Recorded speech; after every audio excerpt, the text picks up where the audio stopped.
I'm Eduardo Lafort, President and CEO of Niagara-on-the-Lake Chamber of Commerce and Tourism in OTL. On behalf of the Niagara Chamber Partnership, which includes Fort Erie, Grimsby, Lincoln, Niagara Falls, Niagara-on-the-Lake, Thorold, Port Colborne, Wainfleet, Welland, Pelham, and West Lincoln Chambers, I'm thrilled to be able to kick off the second of our Road of Recovery informative series. Before we start, I would like to acknowledge that here in Niagara-on-the-Lake, we work and live on the traditional lands of the Mississauga, Haudenosaunee, and Neutral Nation, and thank them for the ongoing stewardship of this place over millennia.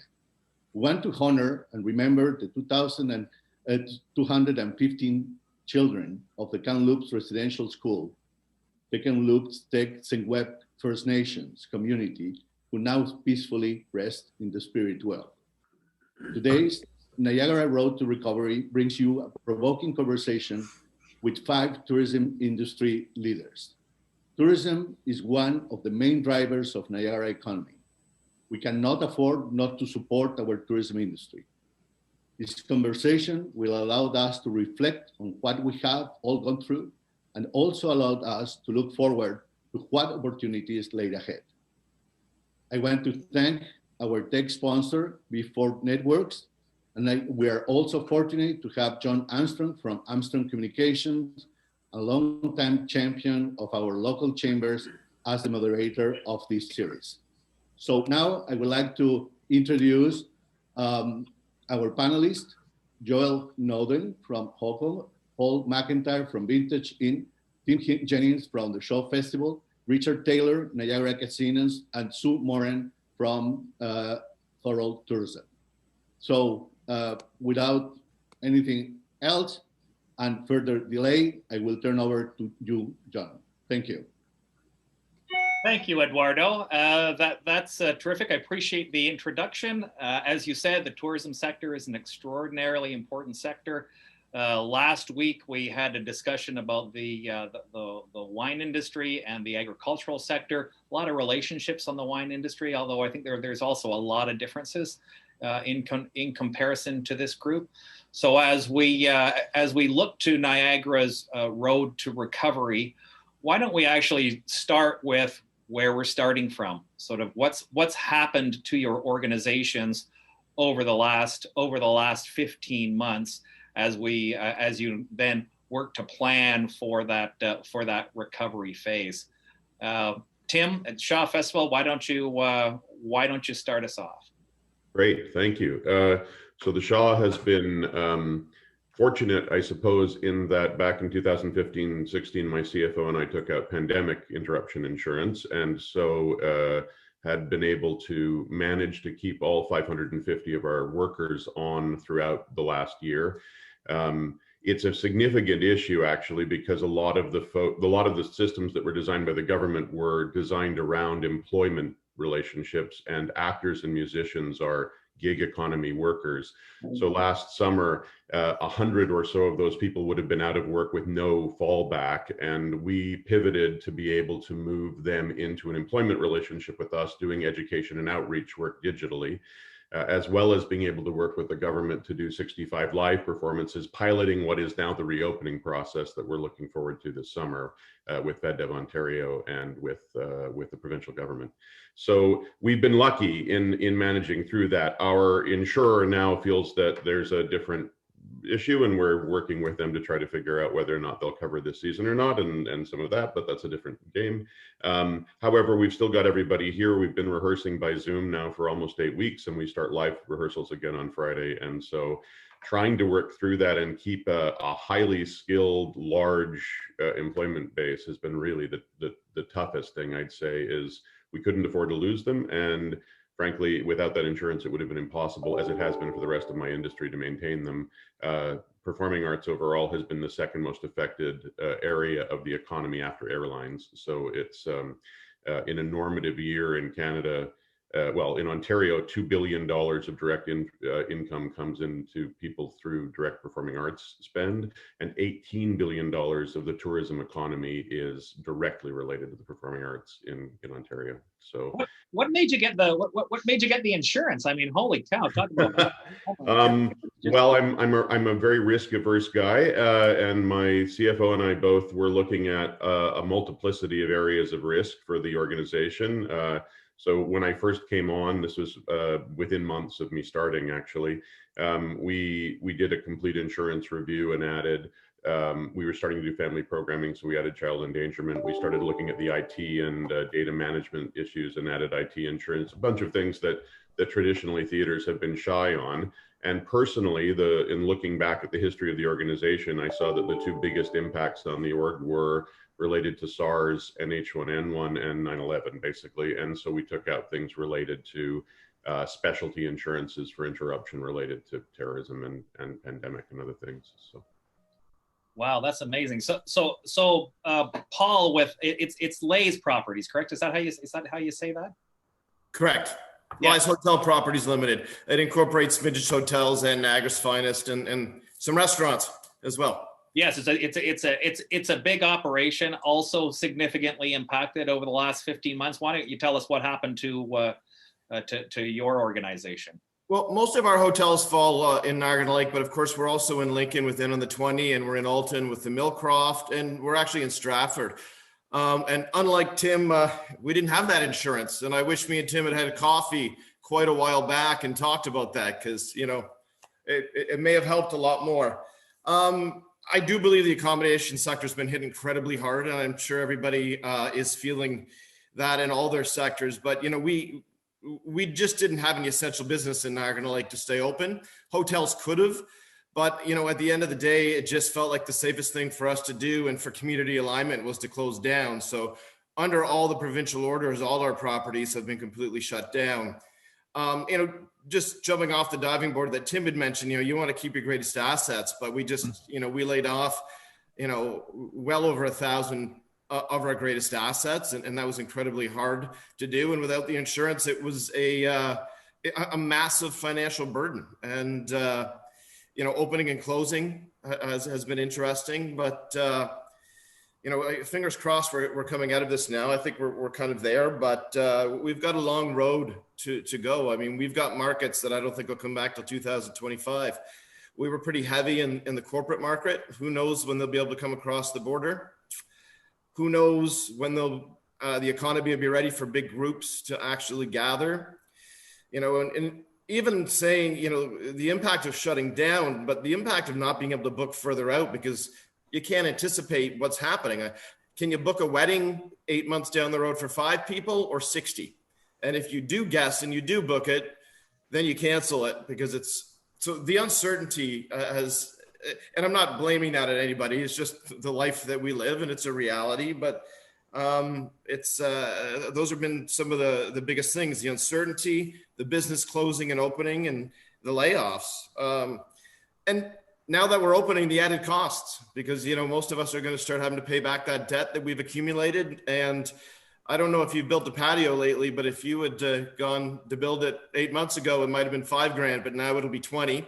Food costs so much more. And in the accommodation sector, just trying to get insurance for your building is next to almost impossible. And the costs have just accelerated to the point where it's, it's crazy. So, those layered in with the fact that we've lost leadership at the highest level because they've found new careers. They've gone and done something different because either they've had to or they've just learned something, about tourism and, not wanting to wear the PPE when they come back and being a little bit nervous, the mental health, it all layers together. So, yeah. Not a great picture, Paul. That's for sure. Sorry about that. Oh no, that's okay. No problem at all. Richard, what kind of impact has the last 15 months had on Niagara casinos? Needless to say, I'm sure it's significant. Yeah, well, just listening to Paul, I'd like to ditto, much of what he was saying. I mean, it's been devastating. It's been devastating for us, our industry. we've been closed now for 15 months. We're closing in on almost 16 months of being completely closed. We had a very small window of opportunity to open back. It was the latter part of summer with 50 people. And, our facility, we have, 2.5 million square feet here at Fallsview Casino, and just under 100,000 square feet at Niagara Casino, or Casino Niagara rather. We just couldn't get open with 50 people. It's just not a sustainable model for us. So unfortunately, we had to stay closed. Government at the time had lumped us in with gyms and movie theaters, even though we don't feel that we are anything like a gym or movie theater. We are just on the cusp of opening up our NFEC, the Niagara Falls Entertainment Center. And unfortunately, we're 2 weeks short of opening up that. So it's been difficult. We have 4,000 people currently on layoff. In our industry across Ontario, we have 20,000 people laid off. And I believe in this region, from an entertainment, employment perspective, I think we have around 40,000 people that are laid off in this region. So it's been difficult. It's been very, very difficult. We only have a handful of employees here from a maintenance perspective, security. We have done some projects. Like Paul, though, we are very optimistic. We're very optimistic that, government has just issued the reopening, plans for the economy. And we're optimistic that our reopening too is going to be on the horizon. But we face a lot of uncertainty as well. We don't know what the opening restrictions are going to be. And quite honestly, even though we have a rough time frame in terms of when we think things are going to reopen, at least in phase 3, which is what we're going to be part of, we really don't know what those restrictions are. And, we're working with public health, we're working with government officials to make sure that whatever that reopening model is, it has to be something that is sustainable for us. And like Paul, we can't open and we can't close. It's just economically not feasible for us to do that. So, we're hoping that we get some kind of sustainable model, and hopefully it's by the end of July is kind of what we're optimistically hoping for. Right. And Joel Hoka was primarily located right on the smack of Clifton Hill at the peak of the tourism district in Niagara Falls. What's the last 15 months been in your experience? Well, it's been a bit of a roller coaster. I mean, we did open up last summer. We took a beating for it. Yeah. And with that said, we didn't open everything. We only opened up a few of our attractions. We had as well 30,000 square feet of building that we didn't open. We didn't open our arcades. We didn't open our bowling alleys, Boston Pizza. All that remained shuttered for the entire time. So we're going on 16 months where we haven't opened those operations. Everything else was at limited capacities. So I mean, it's been a tough year and a half. We have been fairly lucky in retaining our management team. Right. We've kept them going and a lot of make work projects for people, but managed to keep them rolling through the time. Our challenge right now, and I just finished a conversation a few minutes ago, is what's our employment picture going to look like going forward? And we are starting to reopen. We opened up a few operations last weekend. We've got thankfully more opening up this weekend with the announcement yesterday. But we're not seeing people lining up to come back to work and for the frontline jobs. So I think that's going to be a challenge for everybody this year, not just ourselves. So really that's kind of where we are. We can now open, but what can we open and are we going to be able to staff it and limited hours as a result of that? So it's going to be a challenge. So just before I go to Sue, just pick up on that for one quick second. So why are you feeling you're going to be struggling to hire frontline to be hiring that frontline staff? Like what's the challenge there? Well, there's several things. I mean, one, they're being paid to stay home in a lot of cases right now. The government incentives were there and I think necessary at the beginning, but I think we have to be weaned off of those. The wage subsidy is a huge benefit to businesses. I mean, that was a lifesaver. That kept people working. And I think we need to pressure government to continue that right through to the end of the year, possibly into next spring, depending on the sector that you're in. Obviously, tourism and entertainment are hit hard and will continue to be hit hard. We're going into the summer walking on one leg. And we're going to be going into the fall when our business drops off again. Yeah. So we're not really seeing that a full return to business until spring of 2022 at the earliest. Right. Now, Sue, in Thorold, pretty significant kind of difference in terms of what the tourism offering is. You've got a little bit more of the nature tourism, the Welland Canal, for example. What's the experience in your smaller community? Well, first of all, I want to clarify that I work for Venture Niagara, and we have a contract with the city of Thorold. Yeah. Not that that's wrong. I want to say that it's actually a very positive way of managing your tourism in a small municipality. And I get calls from a lot of municipalities right now who are developing their tourism strategy for the future. Port Colborne's going through some, Lincoln is going through some, and we're all participating. We're online trying to help each other out, extending the length of stay. People go to wonderful properties and they want to stay longer.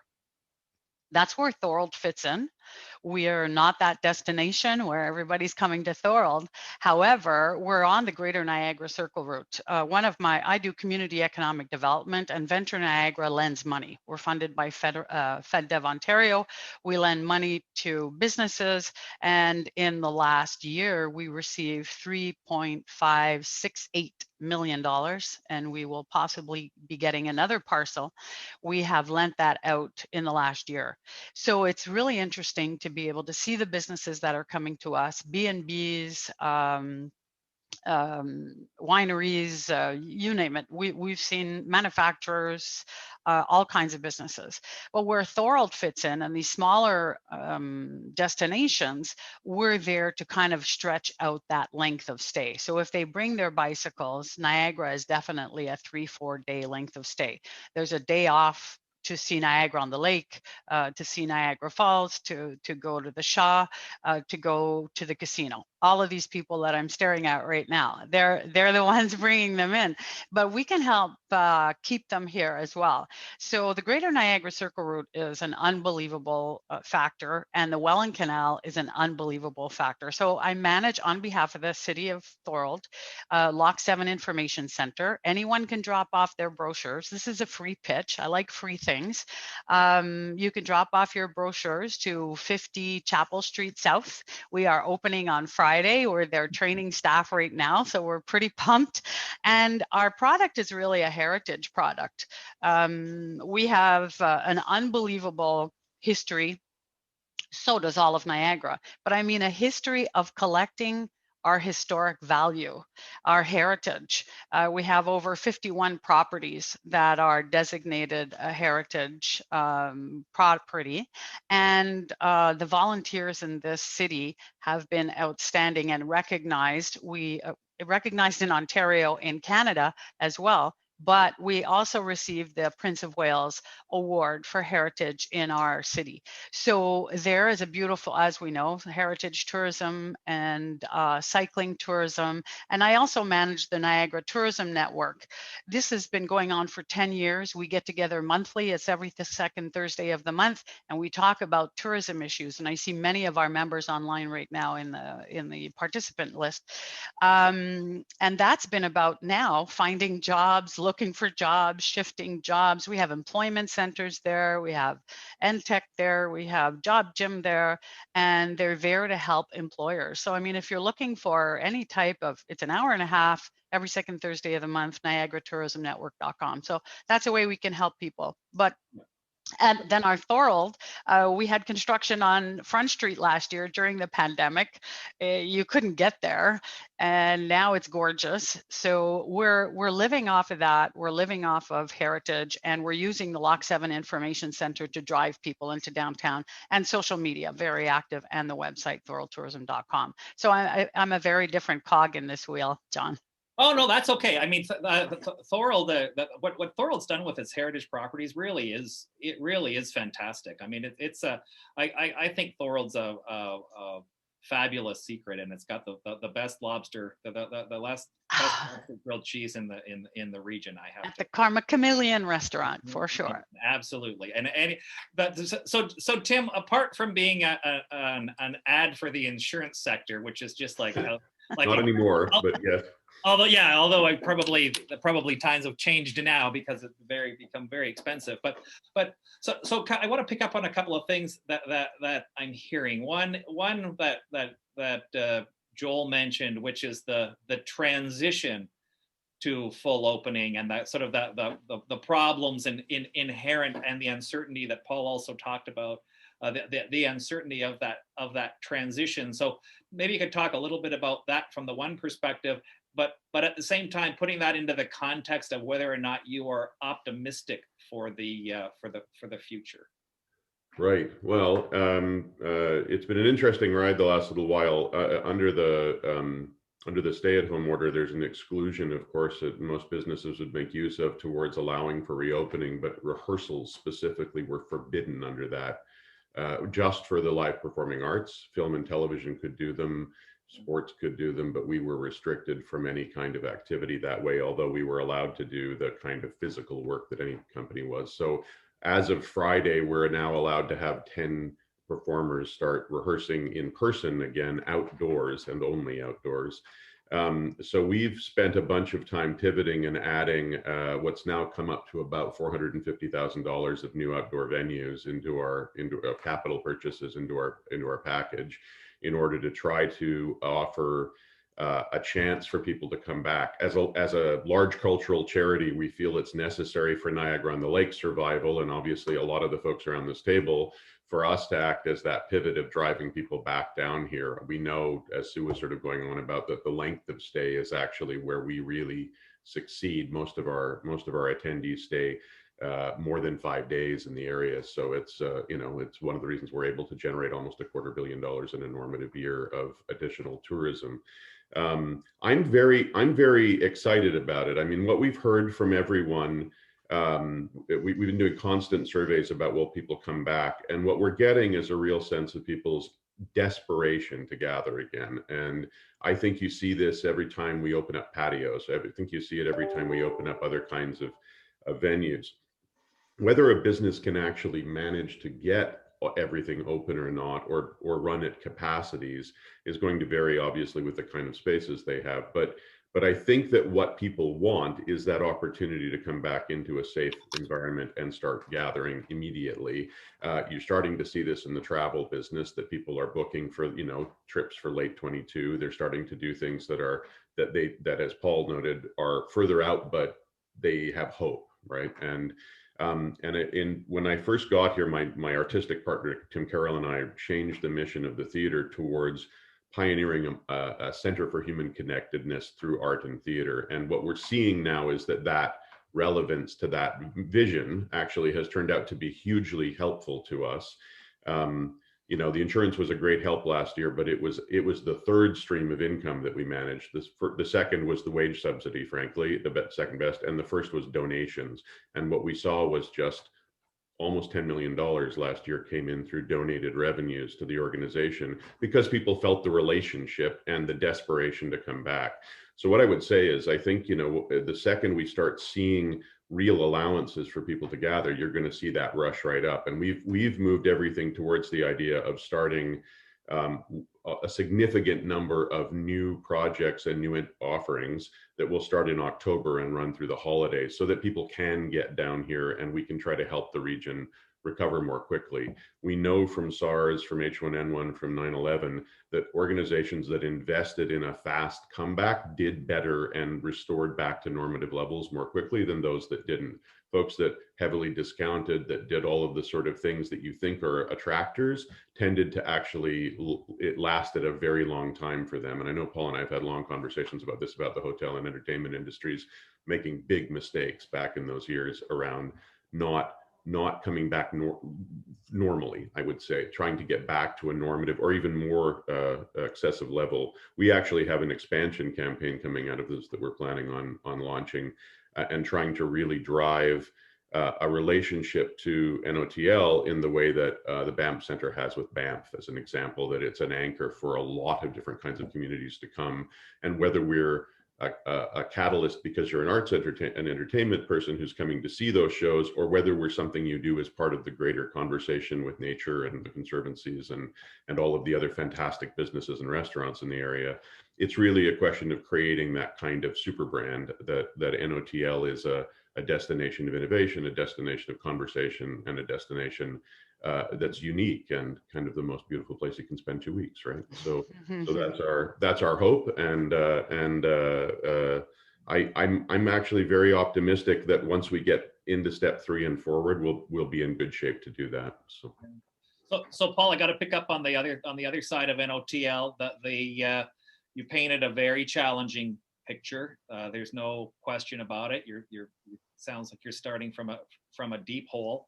But the same question is, how do you you were talking about that transition and the challenges of the transition. A, how do you see the transition, and B, are you as optimistic about the future as Tim is? Well, yeah, I mean, here we go. This is the time, and this is the place right now where we start to transition into opening. Without that in the back of your head saying, when are we going to close? And I'm really optimistic about that. And, speaking to everybody, we are from Niagara. And if you take a look at the geography of Niagara, you take a look at the quality of the products, services, we don't do anything poorly. We do everything really well, whether you're from Niagara Falls, Thorold, and Niagara Lake. There's a sense of pride. And I think that's what keeps me very optimistic. I mean, I am the vice president of operations in Niagara Lake for Vintage Hotels. I have nothing but excitement for what we can offer moving forward. We just finished building what we call the Pillar and Post Gardens, and it's 6 acres, and it is absolutely stunning. And it's part of a new experience, and part of that new experience also incorporates Niagara Lake's partners. It's going to incorporate, theater, agriculture, winery, and none of us have any problem saying you've got to try this place, like Gretzky's, or you have to see this theater, and ever have that feeling of, oh my God, I hope they don't go there, they're never coming back. That's not how Niagara Lake works, and quite honestly, that's not how Niagara works in any methodology. So I am optimistic, and I think the little steps like dining opening is when we start to see the one sector where I believe is pent-up demand start to book, and that's the leisure market. As soon as you can stay at a hotel, walk in Niagara Lake, maybe go to the gardens, maybe see some of the parks, see theater, hopefully very, very soon, get a glass of wine. All of that means something to people. I don't think the corporate market's going to bounce back till 2024, 2025, but let's just take every little step as it comes with optimistic. It's better than it was 6 months ago. It's better than it was a year ago. And that pent-up demand, I think, is there. And we're seeing it even in the calls. Can we book? Can we book? Can we stay at the Pillar? As we start to open up things like spa, an outdoor pool, all those little elements that get people outside, I think our future for a while is about an outdoor experience. The Millcroft's got 100 acres. It's one of our more popular properties right now because you can walk out your door and go for a hike.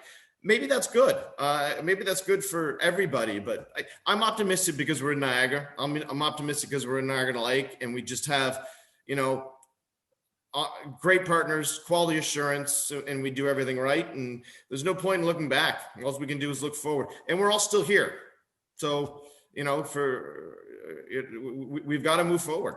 Are you getting more of those advanced bookings that you were talking about that were such a challenge? Are you feeling that sense of that momentum where some of the advanced bookings, maybe not on the corporate side, but maybe on the wedding side, Well, I mean, like I mentioned, weddings are difficult because we're getting calls. People want to hold their wedding, and it's just how many people.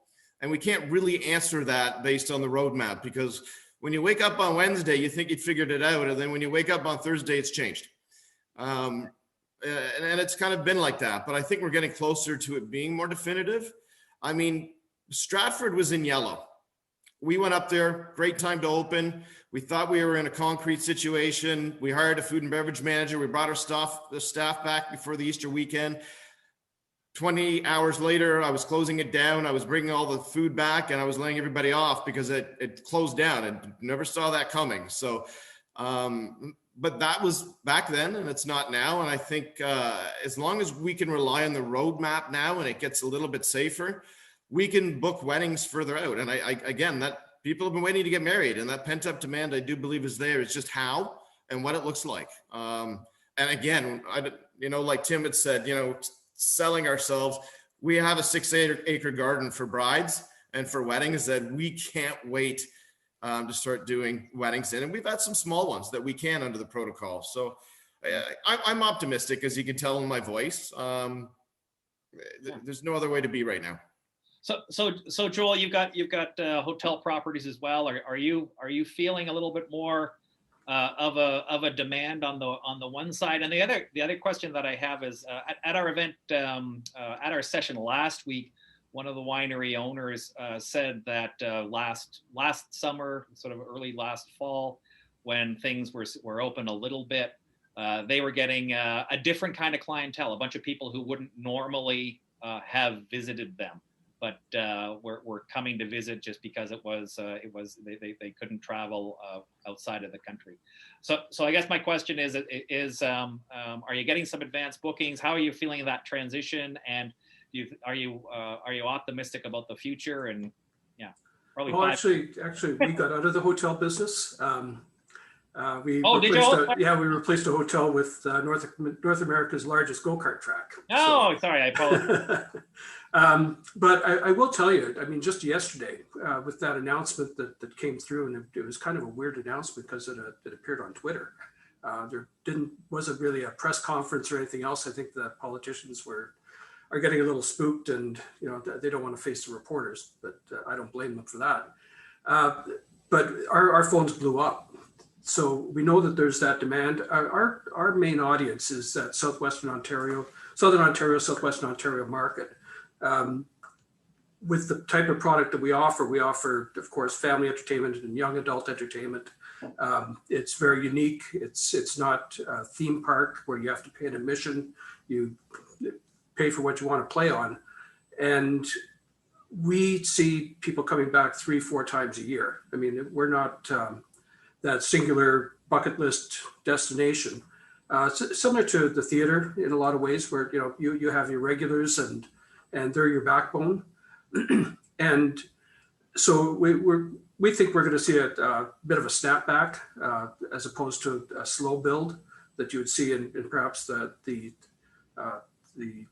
business market and corporate markets. Yeah. So I think we've got a good opportunity there. I will pick up on something Tim said. Is I think that the one thing that we have to maintain as businesses is the value of our product. You can't have a race to the bottom. Everybody in Niagara has great product. I mean, I put us up against anybody in the world, and I've started this a bit of a mantra that I have, that Niagara is the entertainment capital of Canada. You don't have what we have in such a condensed area anywhere else in this country. I mean, we've got nature experiences, we've got theater, we've got live entertainment, we've got casinos, we've got parks, we've got a waterfall. I mean, we've got wineries, we've got some of the best restaurants in North America. Nobody else has that. And if we start racing to the bottom on price, we're just doing ourselves a disservice. And unfortunately, what you asked about the hotels, that happened a little bit in Niagara Falls through this, where people started dropping their prices. And I think it was a mistake. I think you maintain your value the best you can and take pride in what you have. And you start digging at the bottom, it's a nasty business at the bottom of the pit. Yeah. Absolutely. Richard, how are you looking at the transition, and are you optimistic for the future? Yeah, I mean, just from what Joel said, I think he's right. I mean, we as a community, as a business community here, we certainly have a value proposition that is very unique from anybody here in Ontario. And I think we offer a very unique customer experience. Because of that, I think, there is enormous pent up demand. I think there's a desire for people to want to have some level of normalcy in their lives. And I look at our industry across North America, and particularly in the US where it's opened up. Many jurisdictions, Vegas now is open 100%, many of them are, and the return to business has been very significant. In fact, many operations are doing record business. So, we're hoping that we're going to follow suit for that, with that. But we are very optimistic. We're very optimistic about our future. We've been doing a lot of investment in our property, expecting an uplift in business. We've just added 20,000 square feet to our gaming floor here at Fallsview Casino.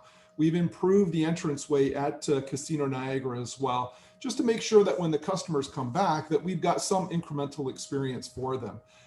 We're very optimistic as well about a few other different, new business streams for us. iGaming, the province, it's been in the news. The province is interested in legalizing iGaming, and they want to make sure that that's done by December. So we're very eager to have an online presence. And we think that that's going to be a very unique way for us to leverage and get synergies from an online perspective into our bricks and mortar. And we think it's a wonderful opportunity to draw even more people into our community. It's going to really open up our doors to market our property and give customers a very unique experience. The federal government is also looking at single event sports wagering. And we think that that's another wonderful amenity that we could add to our resort operations, both here at Fallsview and at Casino Niagara. And that's just another element of an opportunity to draw more people into our community. Our competition across the river over in New York has a sports book. So this is going to be something where we're going to be able to compete with them head to head. We've made a number of other changes to our gaming floor, increased traffic paths. One of the most things that's of utmost importance to us, it's our health and safety plan. We have put a lot of thoughtfulness in that health and safety plan. We want to make sure that people who come to Niagara Falls, people who come to our property, all of our employees feel absolutely safe in our environment. And we've gone to an extreme, to make sure that that takes place. We've had medical scientists, we've had public health involved in the design of the program, and we've had epidemiologists as well involved in the program. So we think we have a very thoughtful, comprehensive plan in place.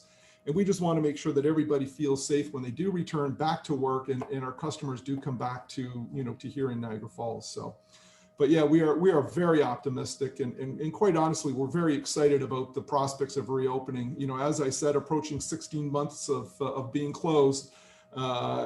We're just excited to get back in business and just get this machine rolling here in Niagara Falls. How are you going to manage something that you've got a huge workforce? Are you anticipating some problems getting the workforce up and rolling again?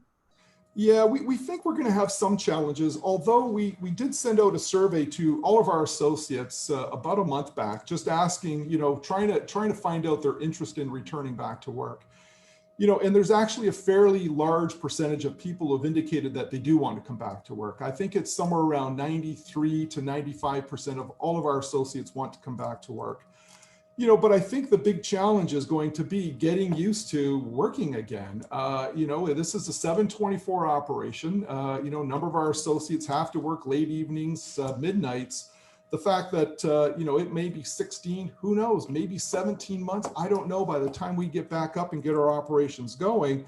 I just think, getting back into the routine of working, and particularly some of those off hours might be a little bit challenging. There's also a lot of health and safety training that we have in place. We think it's going to probably take us about 4 weeks to get ourselves open. So, we're hoping that we get enough advance notice from government that's going to give us enough timelines to make sure that we've got all of our processes put in place. But health and safety training is a big one. We've just changed out our gaming management system. Our customer loyalty program has changed. We think it's going to be the best in all of Canada for sure. We think it's going to drive a lot of loyalty, to our property, but that's going to require a lot of training in our staff as well, because the computer systems that we had in place before we close are going to be completely different, when we reopen. So retraining is going to be a long lead time for us to get ourselves open. Yeah, for sure. So Sue, just picking up on that a little bit.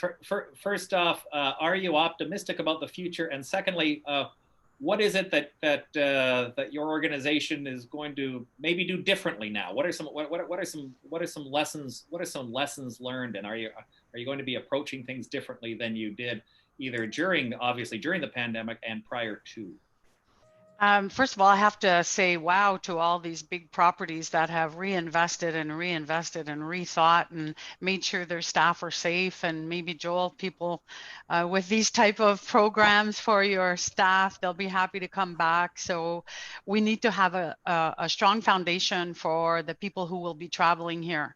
And the foundation is the experience, it's your staff, it's your building, it's your new parks, it's all that investment. So hats off to you. I thought everybody was going to be holding on to their dollars all this time, and then we would reopen in a weak state. And I'm pretty pumped by what I'm hearing today, because we're not in a weak state at all. We've grown, and I'm very optimistic about we're Niagara, and it's not just that you have to say the word and people will come, but people are dying to get here. I went to get plants 10 days ago, and I said, oh, I'll go to Niagara on the Lake. And I said, oh, I'll drive down the main street and see what's happening. I never got there. It was bumper to bumper on Highway 55 going into Niagara on the Lake. I don't know what was going on. I said, well, I can always come back another time. I'll come back on my bike when I don't have to be in traffic. So that was just 2 weeks ago. Absolutely. Niagara's, I don't think that we're going to have a big slow start. I think it's once it starts hitting. The Quebec market, to me, is somewhere I would invest my money in. They drink more wine than water. They love the outdoors. They love gambling. They get it. They cycle. And they stay longer, even if they're in a campground. Sorry, hoteliers. They're pulling Mercedes on the back of their big mobile home. There's a lot of money in Quebec, and they're dying to come here. They've cycled all over Quebec because Quebec has invested a lot of money in their infrastructure, and now Ontario is too, with the waterfront trail and others, Ontario by Bike, and destinations are capitalizing on it. So your BIA districts are saying, wow, how do we be more bike friendly? So that's something that we work with organizations on, and I'm kind of like the partner of the BIA here in Thorold. So we're sitting around going, okay, how do we get the word out that our street's ready?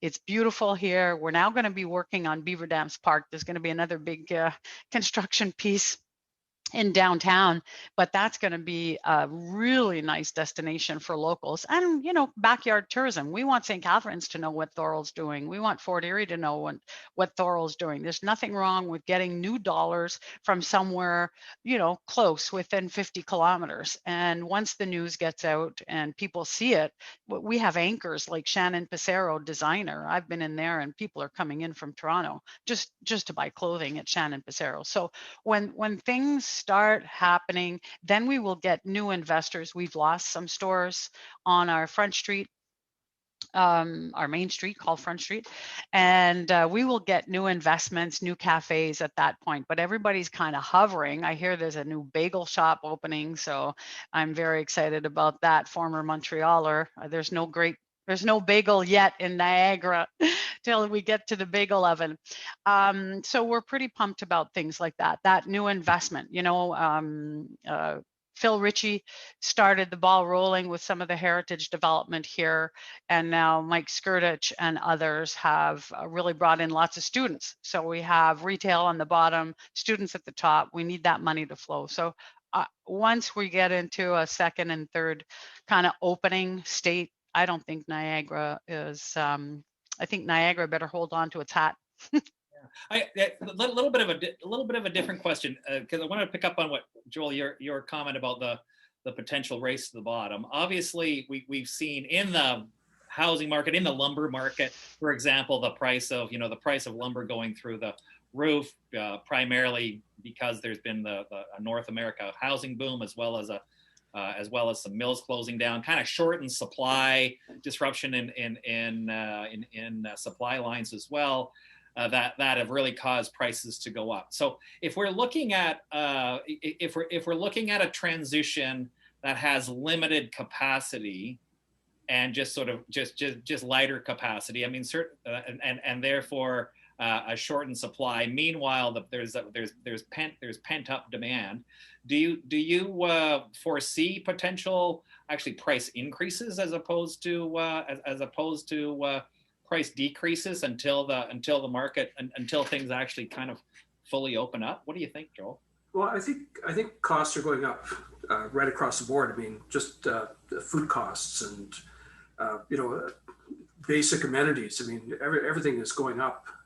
It's driven by you name it, a lack of supply. To get a container from Asia right now used to be $4,000. It's now $14,000. Yeah, it's huge. So anything that's coming in from offshore, we've had price increases in fuel.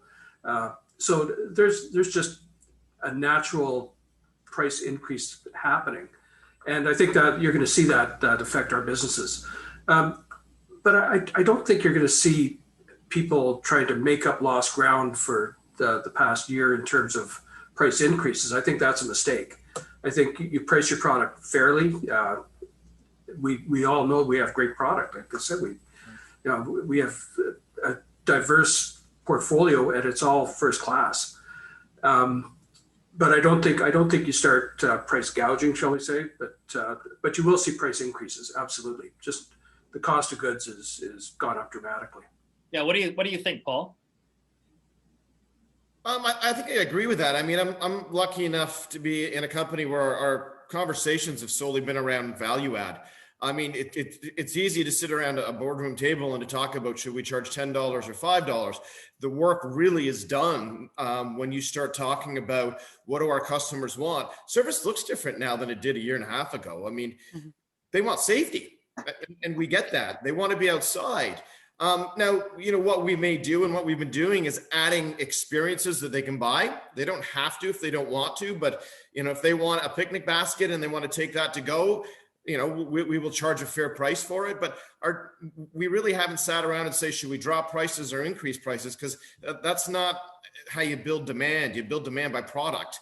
And we spend all our time just talking about what do our experiences look like? How do we add value to it so they'll book with us? And how do they feel safe? Because that's important. And I'm just happy to say, and I think it's the same all over in Niagara Lake at this point. We really, the Chamber of Commerce, I am the chair. Eduardo has been involved, right from the beginning with all our partners. We were meeting weekly and we were never talking about that. We were talking about safety. Yeah. We were talking about how do we open properly. It makes me proud right now to say it. And pricing has just not been a big conversation. It's how do we add value in Niagara? And how do we use what guests are looking for, guests, visitors, now in this new world? And I think we've got it. I think it's out there. What else are you? Obviously you've been spending a lot of time talking about what you're going to be doing differently, probably as well. Focusing on health and safety is a really strong one, of course.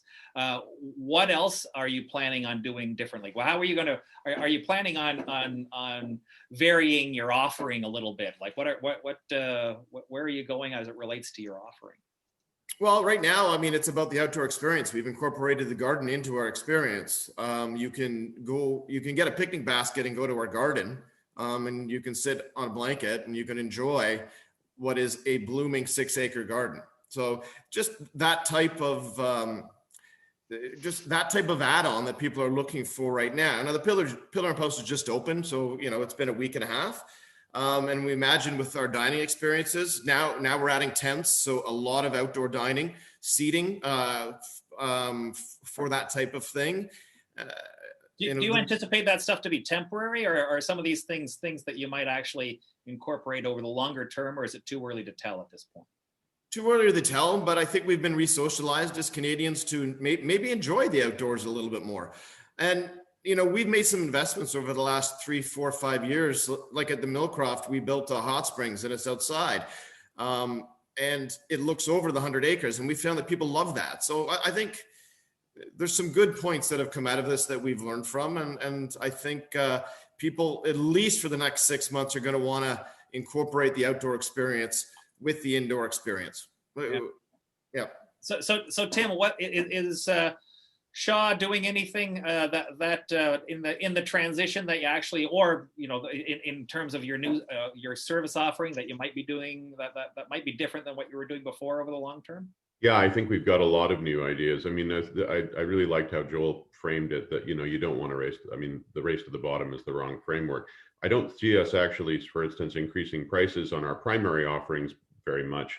But what we are doing is adding a lot of low entry level offerings, concerts and little music events, little short outdoor snippet plays and one acts and things that we can charge a lower price for as a way to try to attract people down to the area. So those are the sorts of things that we're really excited about. At the same time, we've learned a lot about digital education and outreach. And so, you know, right now I have a bunch of our artists are working with schools in Buffalo and in Northern Canada and places digitally to help them supply online arts and education classes, which has been just because they can't, the students normally would be doing field trips and things they can't do now. So how do we help them with their English and other kinds of activities? I used to run a big company in the States, that theater that primarily focused on young people. And it's, you know, it had an education program in 17 states that was around using the humanities to try to teach math and science and things. And so we're using a lot of that same information.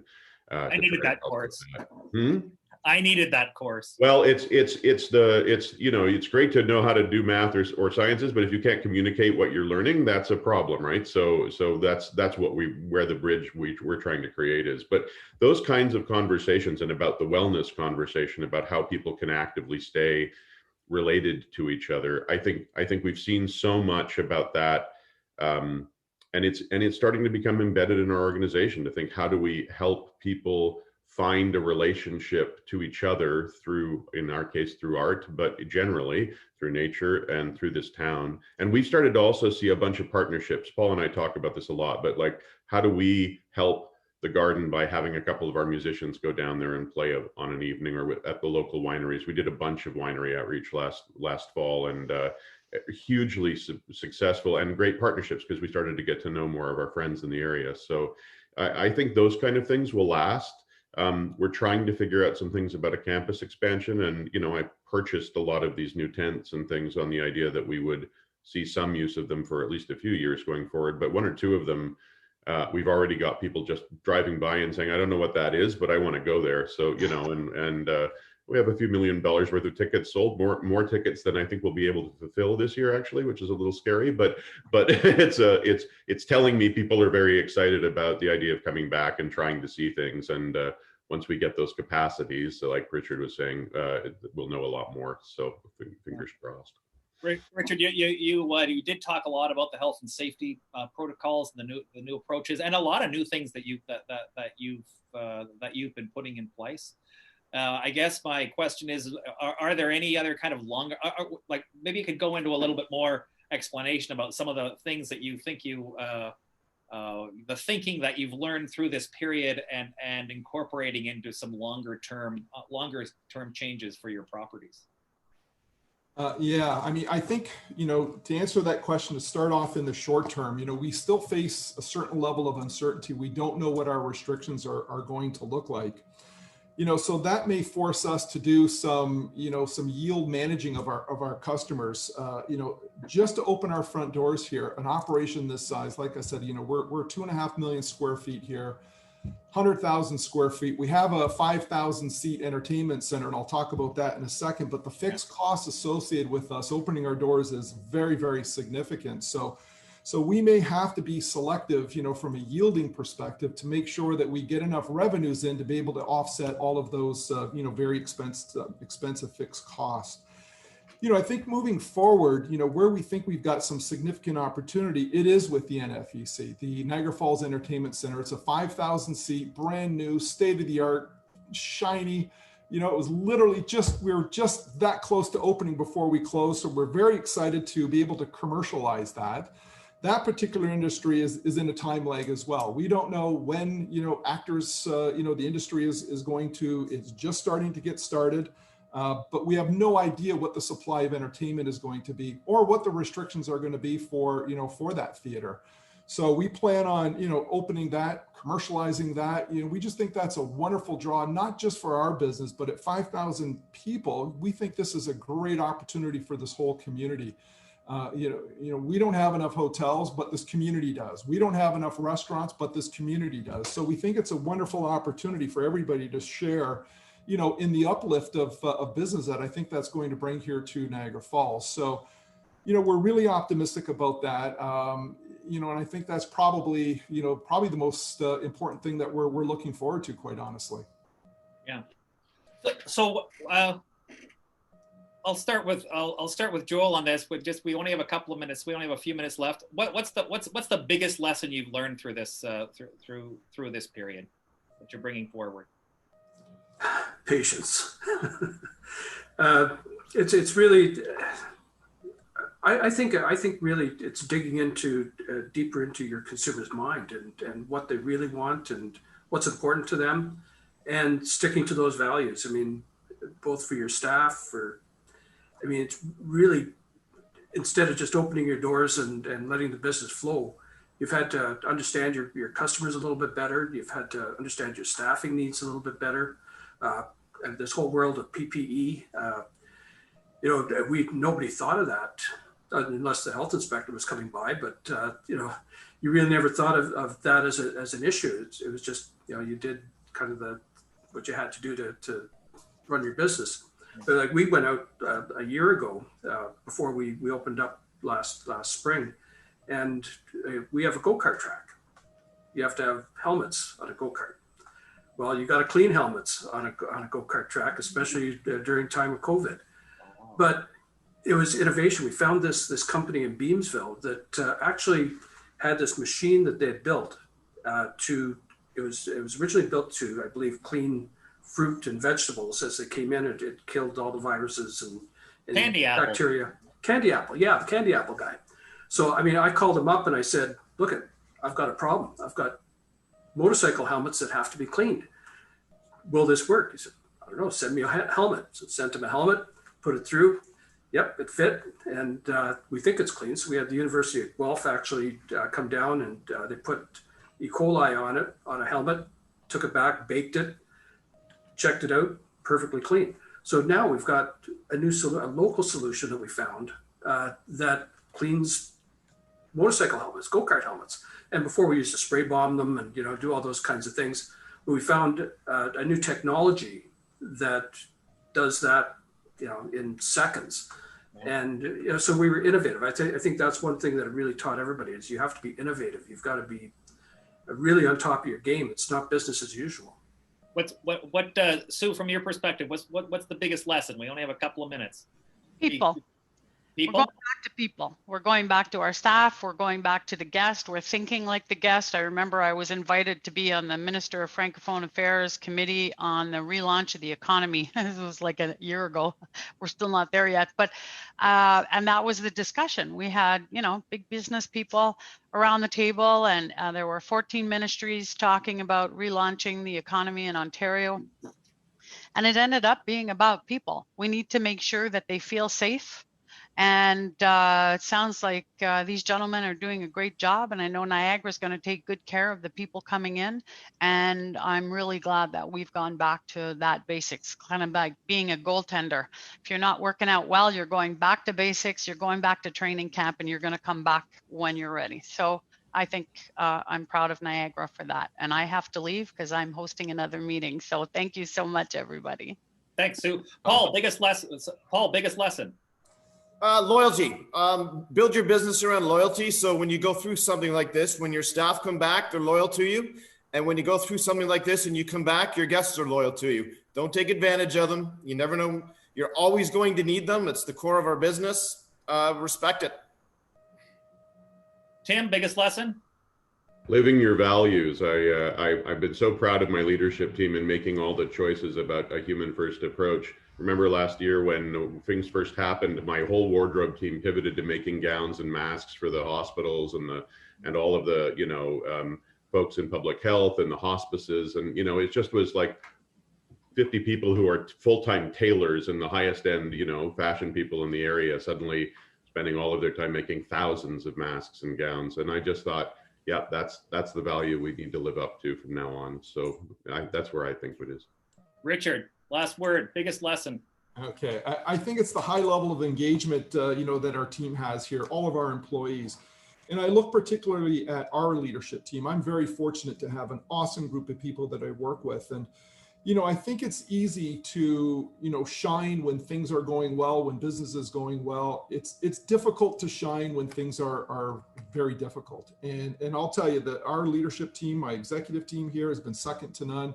The level of engagement has just been outstanding. And I'm just humbled by, everybody's contribution and input, steadfastness, patience, perseverance, optimism. We've run the full range of emotions over the last year, and we just want to get open and get back doing what we do best, and that's looking after all of our customers. That's fantastic, everybody. I'd like to thank you all so much. This has really been a great session. Tim Jennings, Joel Noden, Richard Taylor, Paul McIntyre, and Sue Moran. Thank you all so very much. Next week, we will be focusing on the construction sector.